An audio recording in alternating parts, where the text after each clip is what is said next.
Good Thursday morning. Good Thursday morning of the 13th week.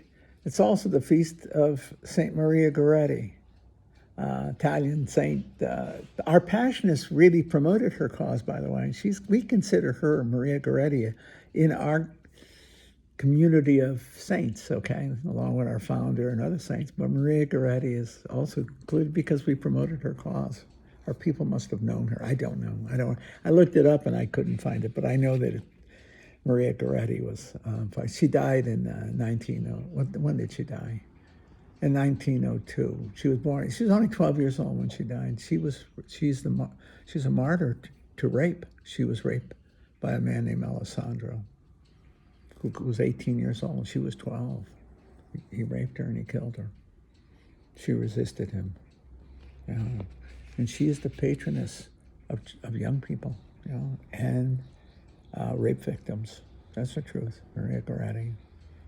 I don't know a ton about her. Just 12-year-old girl, but she modeled the faith.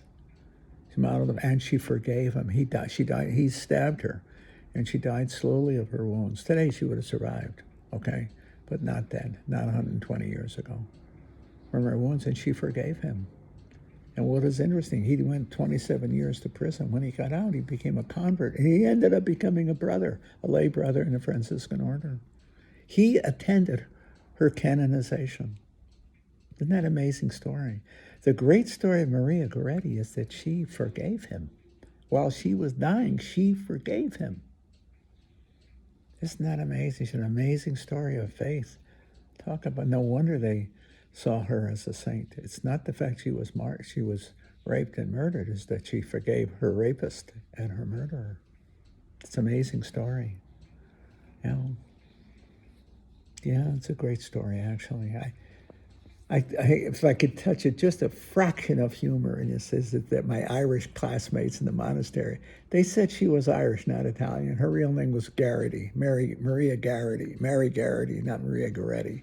I had to share that with you, okay? That goes back 50-something years when the guy's in the outfit. It's a cute little story about a great girl who not only died the death of a martyr, a raped martyr, but a forgiving martyr. And she's a great saint. That little pipsqueak is one hell of a saint. To forgive the man who raped and murdered her. Imagine.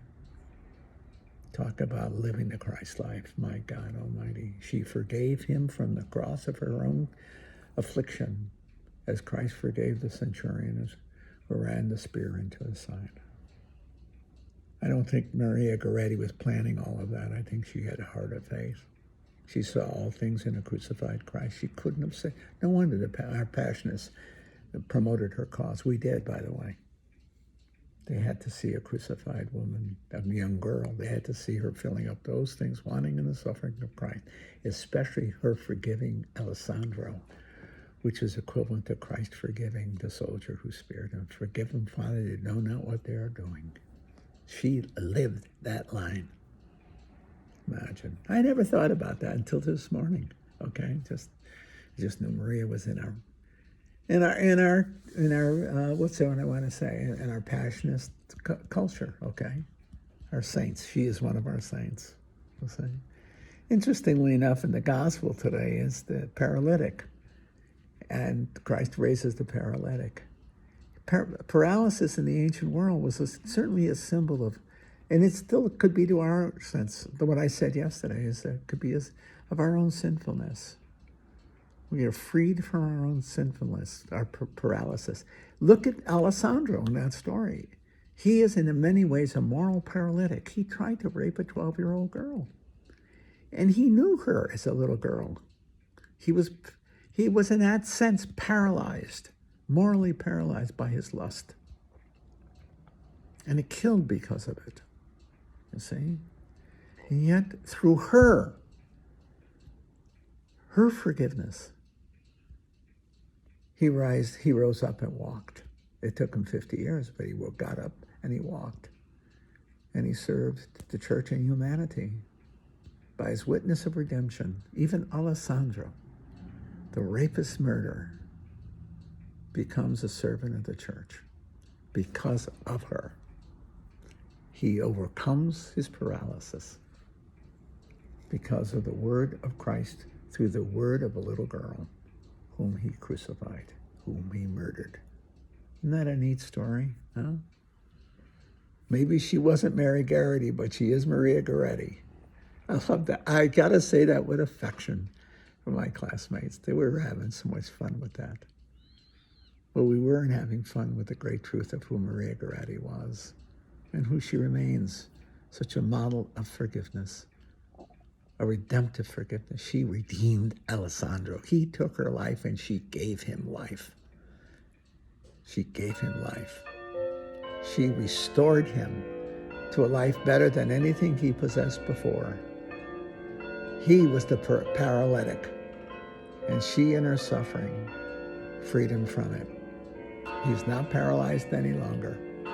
He died a free man, graced by God in the service of the church as a Franciscan lay brother. Can you imagine?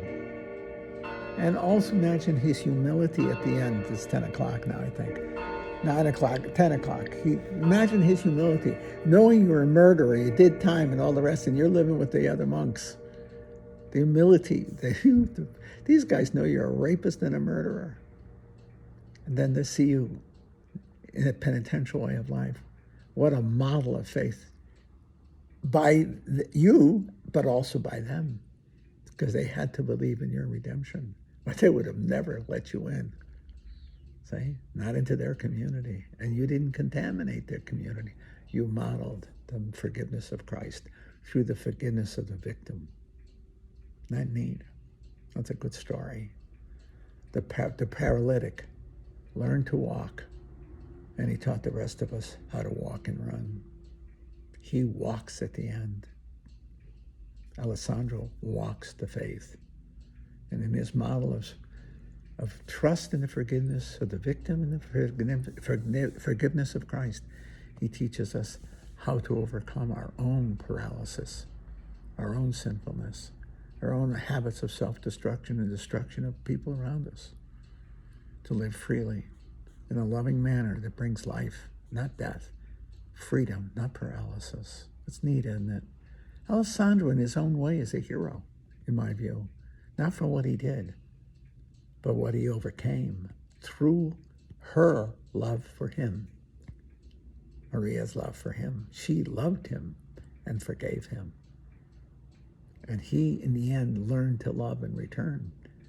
And he learned to love and serve the church. See?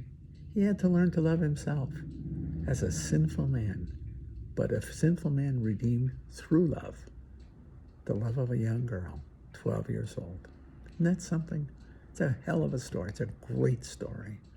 It's a story of the power of love to redeem, especially the love of the victim for the villain.